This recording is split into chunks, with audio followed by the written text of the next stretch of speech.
What's up guys, Kevin Cage here. Got a really exciting video for you today. I want to go over a few important points and then go over EWT, another cryptocurrency that is part of my long-term holdings. And now we realize that they're also partnered with Ripple and the XRP Foundation focused on decarbonization. And I want to go over this. I think it's going to paint a really interesting picture. Some of you, if you're always watching videos right away, you may have seen certain points, but I want to go a little deeper on this article that NASDAQ has shared because I think it is very, very telling and will be helpful for any newcomers. So appreciate all the likes, subs, and let's get into the information. So this NASDAQ article was sent by James Rule XRP from cash to crypto digital currencies in the traditional economy. Now, as we know, NASDAQ partnered with, and of course, R3, we have the Bitstamp integration. We have additional news, of course, with Bank of America as well.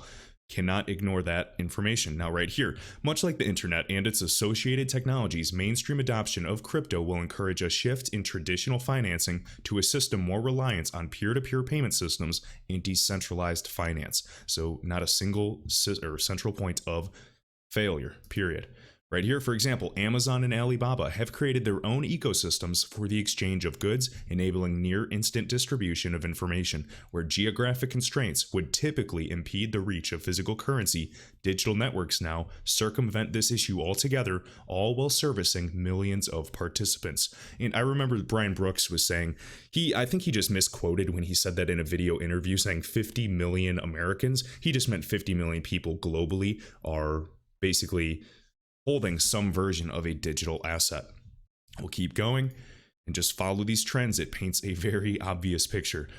Finance and data. Smartphone technology has stimulated the evolution of the global payment system, making financial services available to 372 million active users with 290 live services in 95 countries.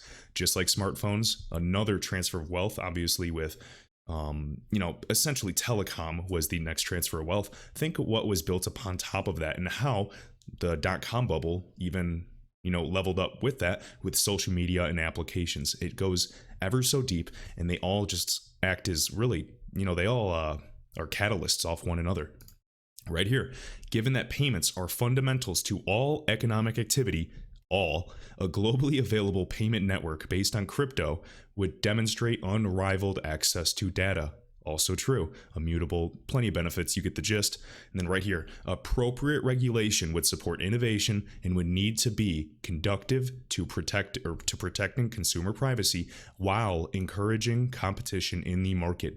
Emerging trends may lead towards monopolization, so the question of interoperability between payments and social platforms would likely take on new importance. Remember, this is what I'm trying to say on this channel all the time. Whether it's DLT or not, all these systems that are being built, if it is not directly distributed ledger tech, will be able to interoperate with DLT networks. That is the biggest point I want to make.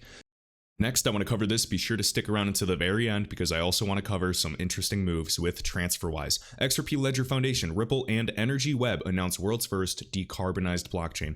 As you know, one of the organizations working with the IMF and all of this Going Green initiatives for quite some time should be no surprise. And yes, these blockchain companies are working together. EWT has been on my eyes, or at least in my view, for quite some time. It is available on KuCoin if you are looking to own some. Not financial advice, please do your own research, but yes, they do have a wide list of participants and customers in this network. Initially, their blockchain will utilize fiat and then it will transfer towards using their native currency, EWT. So I'm going to go over a few points here. And notice, just alone, this is in this article on Medium, and right here, the top 5 energy-consuming blockchains today that exist currently use up to 170 terawatt hours of electricity per year. More than the entire state of New York. That's alarming. And people typically are just, looking at Bitcoin, store value, blah, blah, blah, all these narratives, and they want their altcoins or their ERC20 token to explode because of this and that. But you have to look at the fundamentals as well.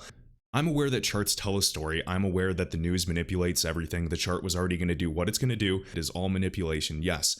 But fundamentals are going to be incredibly telling, and specifically when regulations have not hammered certain projects out to zero. EWT and XRP are an example to me that have a lot more sound fundamentals, have a true mission, and are working with regulators, and are also, their concerns are aligning with the World Economic Forum. I think that's very telling, and yes, I do believe in EWT as well, and I have a lot of research to do, but I'm probably going to be building a digital PDF of certain assets and going over all of that as well.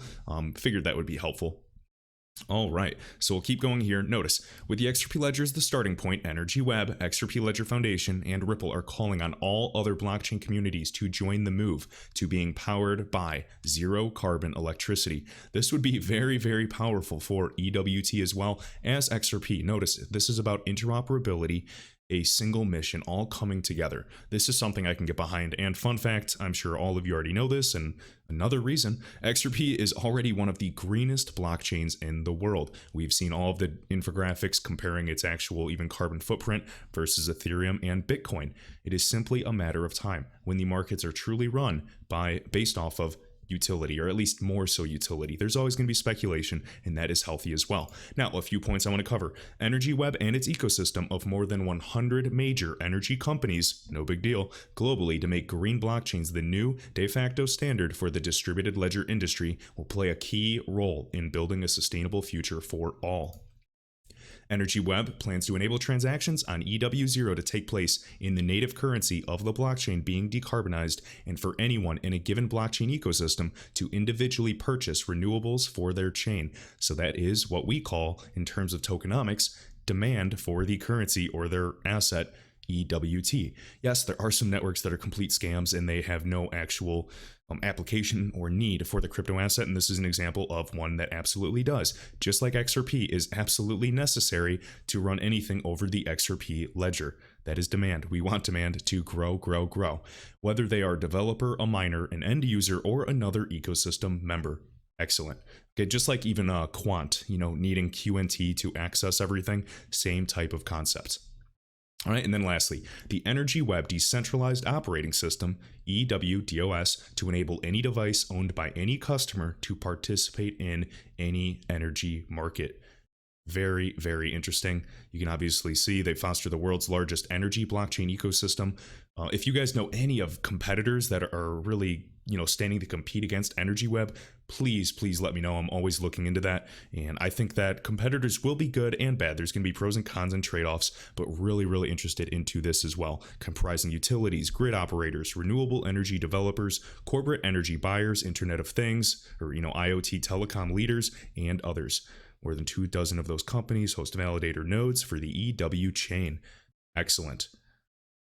So this is definitely a project to keep an eye on. If you want to research a little bit more, you can start at energyweb.org.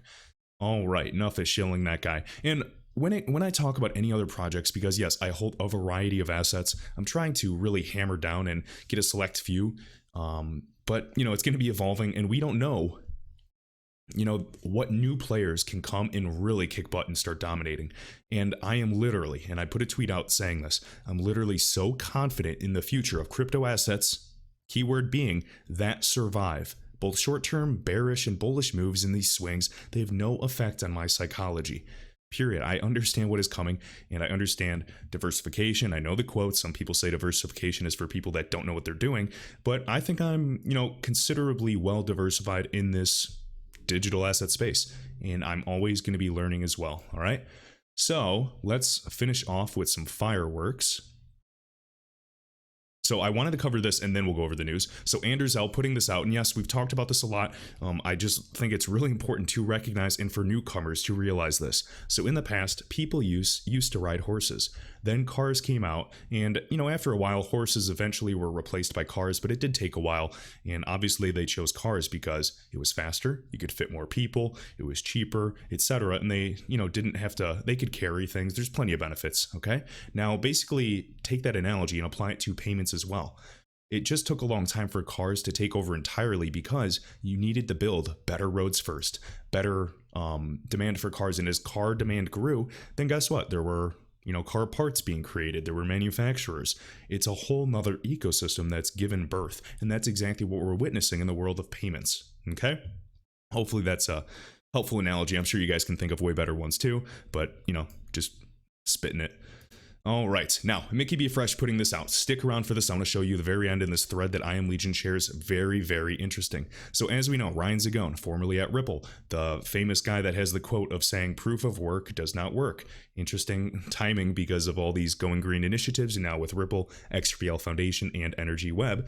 Notice, and Mickey B. Fresh, he's optimistic, and as am I.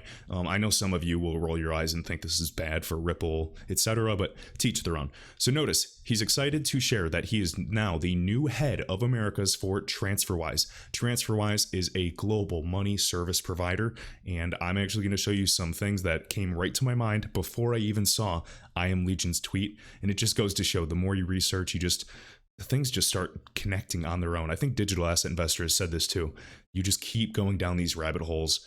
And yes, I understand it can be damaging as well. I'm just saying there's just so much not connecting that's going on. And when I'm done doing a video, I'm like, crap, I forgot to say this and this and this. But at the end of the day, I do my best. Try to one take, one cut it if I can. All right, so this is fantastic news. TransferWise has been one of the few money service provider holdouts not to join RippleNet, at least that we know of. Zagone's move there is potentially, and this is speculation, is strategic for RippleNet and TransferWise. Head of America's TransferWise for banks sounds like digital bank integration. Now, I agree. I believe there will be digital bank integration. I think that is obvious and definitely coming. Now, here's what I want to talk about. So we have I Am Legion sharing this, guys. 300 plus NDAs. What's the odds of one of them being TransferWise? Potential. And does Ripple have enough banks among them now? Notice what he's referring to is this old article that came out, and it says TransferWise. We won't use blockchain until more banks use Ripple. I remember making a video about this article as well. All right, so we won't use blockchain until more banks use Ripple. So they want more banks and groups to be able to have the infrastructure to use, Ripple or integrate for digital banking and, a plethora of benefits that go way outside of just DLT, I'm assuming. Notice on Earthport, this is what came to mind, earthport.com, RippleNet partner, a true hub and spoke model, multi-currency approach, global, etc. Visa acquired them as well. We have Ripple, World Remit, we've have ties to Amazon as well here, Zoom, and TransferWise, and Bank of America, of course, which is already Ripple.